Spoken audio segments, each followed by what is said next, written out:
বান গৰাখহনীয়া সমস্যাটো অসমৰ প্ৰত্যেকজন সৰ্বসাধাৰণ ৰাইজৰ এক দীৰ্ঘদিনীয়া দাবী যে অসমৰ বান গৰাখহনীয়া সমস্যাটোক ৰাষ্ট্ৰীয় সমস্যা হিচাপে ঘোষণা কৰিব লাগে।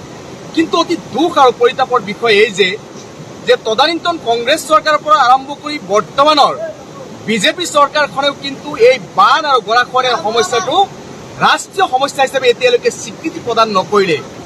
আৰু তাৰ ফলত অসমত প্ৰত্যেক বছৰে বান আৰু গৰাখহনীয়াৰ হাজাৰ হাজাৰ লাখ লাখ মানুহৰ বিভিন্ন সা সম্পত্তি ক্ষতিগ্ৰস্ত হোৱাৰ উপৰিও পশুধনৰ পৰা আৰম্ভ কৰি হাজাৰ হাজাৰ মানুহ মৃত্যুমুখত পৰিব লগা নজিৰ কিন্তু এই অসমৰ বুকুত আছে।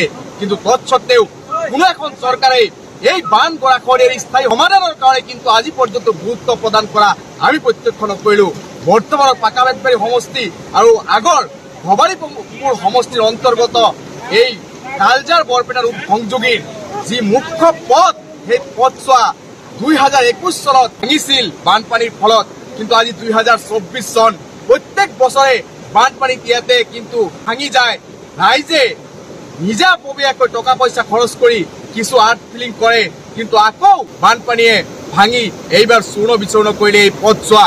কিন্তু এতিয়ালৈকে এই সমষ্টিৰ স্থানীয় বিধায়ক হৰি তালুকদাৰ ডাঙৰীয়াৰ পৰা আৰম্ভ কৰি কোনো এজন জিলা বিষয়া আজি পৰ্যন্ত কিন্তু এইখিনি ঠাই পৰিদৰ্শন নকৰিলে। আৰু এটা দুখ আৰু পৰিতাপৰ বিষয়, আগতে আমি এটা চাইনবোৰ্ড লক্ষ্য কৰিছো, আদৰ্শ গাঁও বুলি ইয়াতে প্ৰকাণ্ড গেট এখন আছে। এয়াই জানো আদৰ্শ গাঁও? চৰকাৰে আদৰ্শ গাঁৱৰ ভাষা কেতিয়া বুজি পাব? এক লজ্জাজনক বিষয় হৈ পৰিছে। 2021 চনত ভঙা এই ৰাস্তাটো আজি পৰ্যন্ত কিন্তু এচপৰা চৰকাৰীভাৱে মাটি পেলোৱাৰ আমাৰ লক্ষ্য নকৰিলোঁ।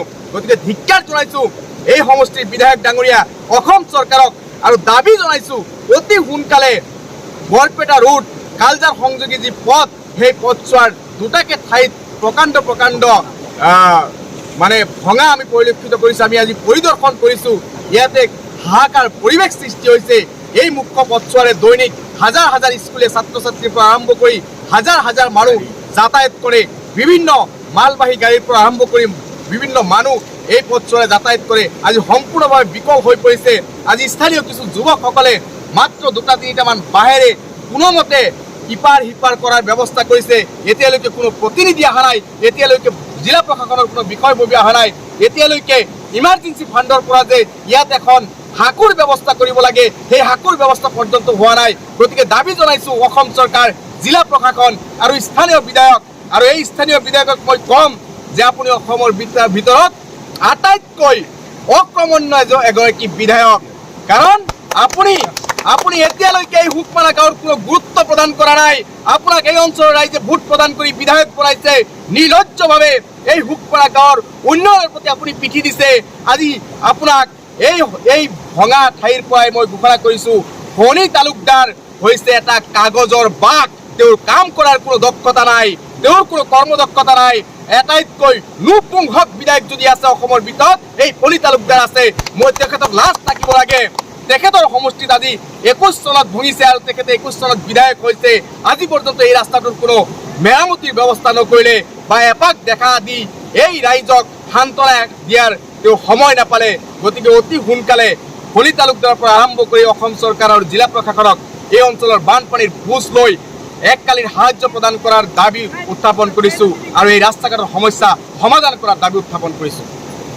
অসমত তদানীন্তন যি চৰকাৰ আছিল, সেই চৰকাৰখনেও ডাঙৰ ডাঙৰ লেকচাৰ মাৰিছিল অসমৰ বান সমস্যাক লৈ, কিন্তু তেওঁলোকেও ৰাষ্ট্ৰীয় সমস্যা হিচাপে ঘোষণা নকৰিলে।